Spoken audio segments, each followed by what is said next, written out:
Il était une fois dans un petit village reculé, Mariam vivait avec son mari, Issa.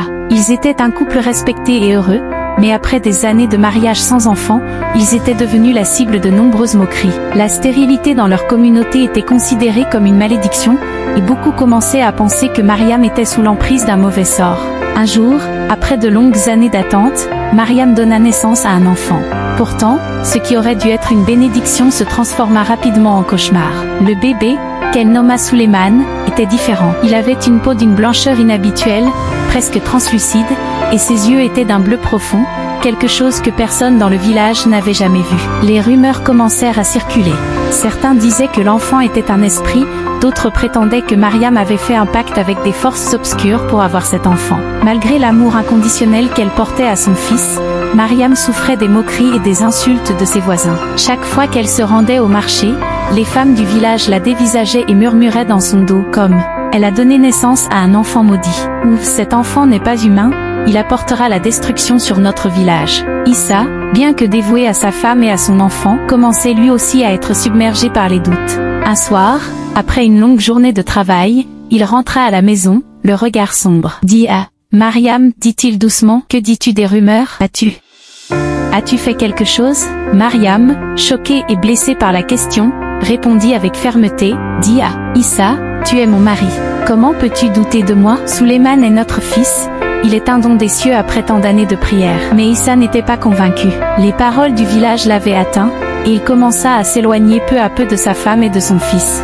La distance entre eux ne faisait qu'aggraver la douleur de Mariam, qui voyait son monde s'effondrer. Un soir, alors qu'elle marchait près de la rivière pour chercher du réconfort, Mariam rencontra une vieille femme qu'elle n'avait jamais vue auparavant. L'étrangère portait un long voile noir et semblait flotter légèrement au-dessus du sol. Elle se tenait sous un grand baobab, ses yeux perçants observant Mariam avec une intensité inhabituelle. « Mariam, dit-elle d'une voix rauque, je sais que tu souffres, et je connais la vérité sur ton enfant. » Mariam, effrayée mais curieuse, s'arrêta devant la vieille femme. « Dis, qui es-tu, et que sais-tu de mon fils ?» demanda-t-elle. La vieille femme sourit doucement, révélant des dents jaunies. « Ton fils est spécial, bien plus que tu ne peux l'imaginer. Il n'est ni maudit, ni une erreur. Souleymane est né avec un don qui sera révélé en temps voulu.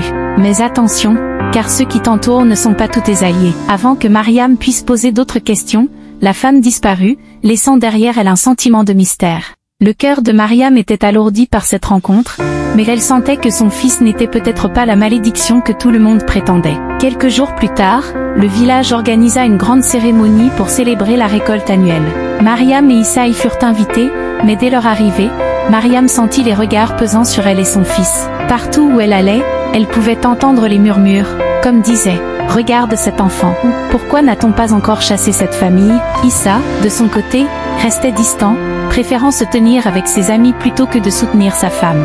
Mais ce qui brisa définitivement Mariam, ce fut lorsqu'elle surprit une conversation entre Issa et Fatou, une femme influente du village. Disant « Cet enfant n'est pas le mien », murmura Issa, le visage crispé. « Je ne sais pas ce que Mariam a fait, mais je ne peux plus continuer ainsi. » Mariam sentit son cœur se briser. Elle se retira discrètement, les larmes aux yeux, réalisant que l'homme qu'elle aimait la trahissait en secret. Mais plus que tout, elle comprit que sa propre vie et celle de son fils étaient en danger.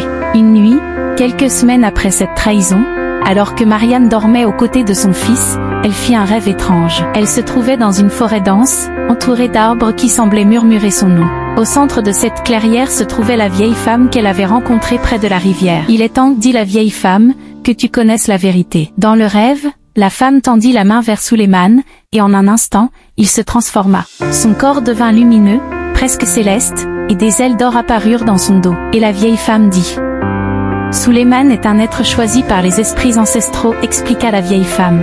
Il portera le village vers un nouvel âge de prospérité, mais seulement si tu arrives à protéger son secret. » Mariam se réveilla en sursaut, le cœur battant. Elle regarda son fils, endormi paisiblement à côté d'elle, et comprit que tout ce que la vieille femme avait dit était vrai. Souleymane n'était pas un enfant ordinaire. Il était destiné à accomplir de grandes choses. Armée de cette nouvelle connaissance, Mariam décida de ne plus se laisser affecter par les moqueries et les insultes du village. Elle se leva le lendemain matin avec une nouvelle détermination. Elle affronterait ceux qui doutaient d'elle et protégerait son fils à tout prix. Avec le temps, les événements mystérieux commencèrent à se multiplier dans le village. Les récoltes devinrent plus abondantes, la pluie tomba au bon moment, et la prospérité revint. Les villageois commencèrent à voir Souleymane sous un autre jour. Mariam, forte de sa foi en son fils, sut qu'il était la clé d'un avenir meilleur, même si personne d'autre ne comprenait encore pleinement l'ampleur de son pouvoir. Mais elle savait qu'un jour viendrait où son fils révélerait son véritable potentiel, et alors, plus personne ne se moquerait de lui. La morale de l'histoire de Mariam et de son fils Souleymane nous enseigne que la différence ne doit jamais être perçue comme une malédiction. Ceux qui jugent sans comprendre sont souvent aveuglés par leurs propres peurs et croyances. La véritable force réside dans l'amour et la foi que l'on porte à ses proches, peu importe les obstacles. Souleymane, malgré son apparence et les moqueries, était destiné à de grandes choses. Il nous rappelle qu'il ne faut jamais sous-estimer la puissance d'un être unique, car chaque différence cache un potentiel extraordinaire. Il est essentiel d'accepter et de célébrer les différences au lieu de les craindre. Donc merci beaucoup d'avoir écouté cette histoire jusqu'au bout. Et si cette vidéo t'a plu, je te prie de t'abonner, commenter ce que tu as pensé et liker pour nous encourager. Dans un village reculé, entouré par la forêt dense et les rivières cristallines, vivait Adama, une jeune guérisseuse admirée pour son savoir des plantes et sa capacité à soigner les maux des gens. Adama n'était pas seulement une guérisseuse, elle était aussi la descendante d'une lignée de puissantes sorcières, un secret qu'elle gardait jalousement pour protéger ceux qu'elle aimait. Sa magie, héritée de sa grand-mère, lui permettait de percevoir des choses que personne d'autre ne voyait, de ressentir l'énergie de la nature et de manipuler les forces invisibles du monde. Un jour, le destin la fit croiser le chemin de Damba, le prince du village voisin.